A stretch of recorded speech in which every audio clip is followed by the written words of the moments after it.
Coming at you with a flower of the week, folks.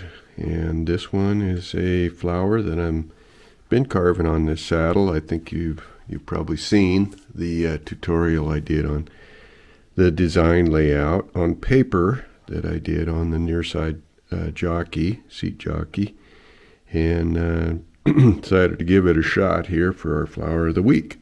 Got it all drawn up here with my stylus, and so we'll get her going with the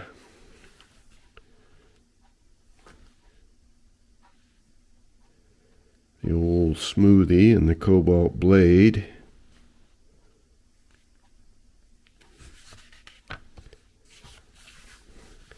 Guess we can talk about what I'm doing with this swivel knife. Using the maximum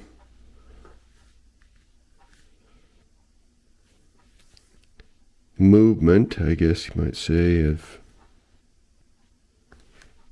what it's capable of. You can see that I'm maxed out on the pad of my thumb right there, coming around. Now I'm going the other direction, maxed out on the tip of my thumb right there. So this flower I've done, I don't know, half dozen times or so. Each time I've done it on this saddle, it's been a little bit different, and learning some things and doing a few things a little bit different. And I was originally cutting that large flower center and then beveling around the outside of it, but I wound up with a real crisp line, which I wasn't too happy with, so decided to dispense with that, and instead just going for more of the organic look with this line shader that I've used many times. You've seen me use it before.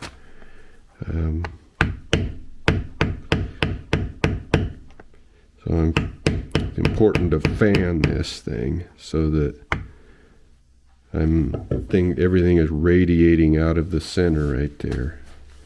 Need to be able to fan that. So, and the other thing, as you can see, I'm got a real irregular, kind of an organic looking situation going on here with the that perimeter of that. So next I'll come in with this Berry King smooth cedar, and just trying to follow that irregular profile going around the outside of this. So I've struck that fairly deep, get some nice dark value on it, and then my next row I scale back just a little bit to try to give this what I don't want to do is to flatten out the center of this so that it's I want it to kind of have a little bit of a dome in the center. So I don't want to get too crazy with the still wants to kind of flatten out just a little bit, but I want to retain some of that dome kind of feel that often is, of course, part of the flower center.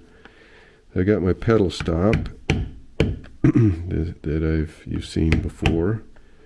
Kind of got a little bit of an undercut action going on with it.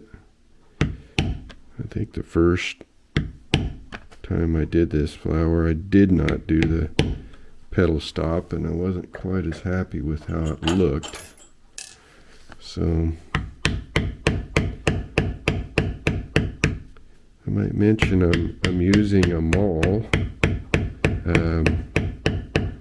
Just got it earlier this week from Ed LeBear out of Alabama, making making some really, really nice smalls, and very much like this. It's a 20 ounce. And one of the things I like about it is it, for inept people, which I fall into that category from time to time, you can see that striking surface goes clear to the very end. So I'm going to have a brass end on there that seems like I wind up inadvertently striking that brass with my tool, and not good for my tools, and kind of barks up my brass on my maul too. So Ed doesn't have that. I'm not sure what, I guess I need to find out here. What is this material? Appears to be different. Not sure how it's different. It's got a, certainly seems like it's got a little bit more of a, I don't know if it's softer or what. Somebody on Facebook said, oh, they're quieter. Yeah, not sure if they're quieter. Maybe they are. But if they are, I'm all in on that. It's kind of gives it that more softer kind of a feel when it comes to striking your tools. So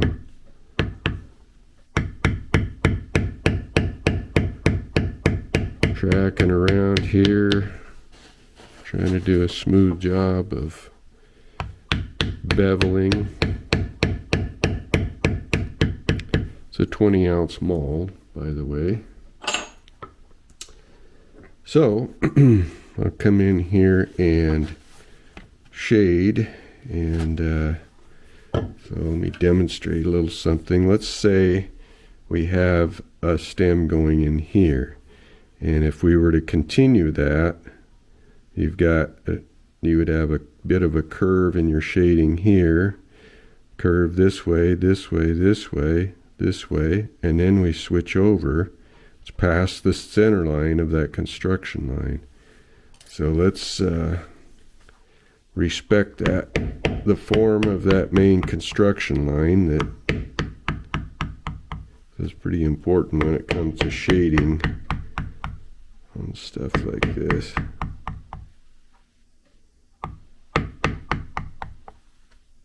Now I've got to switch.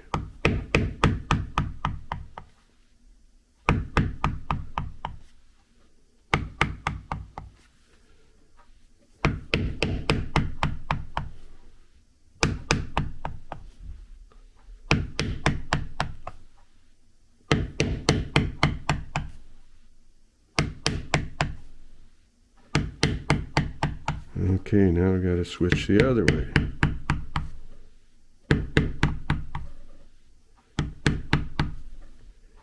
So I'm making that center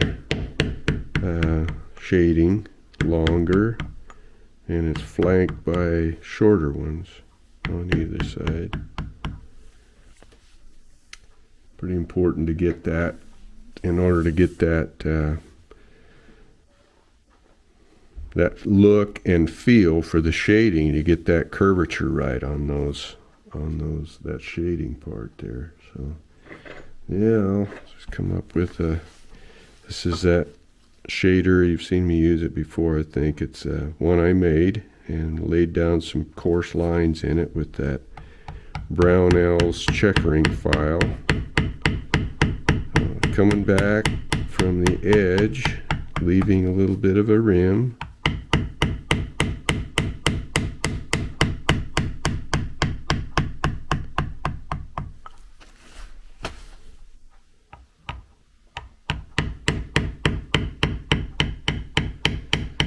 Gripping this tool in my left hand, and the maul for that matter, no tighter than is required to control it.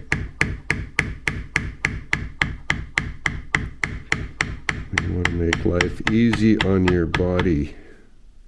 When you make it easier, then it's easier to do good, smooth, clean work.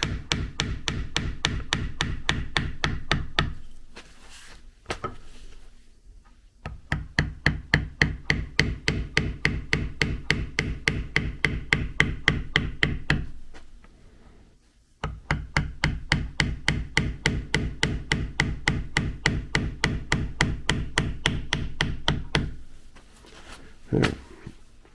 Just a couple of more little things. This is that pie-shaped piece. See how this sharpens up that area that's difficult to get in there and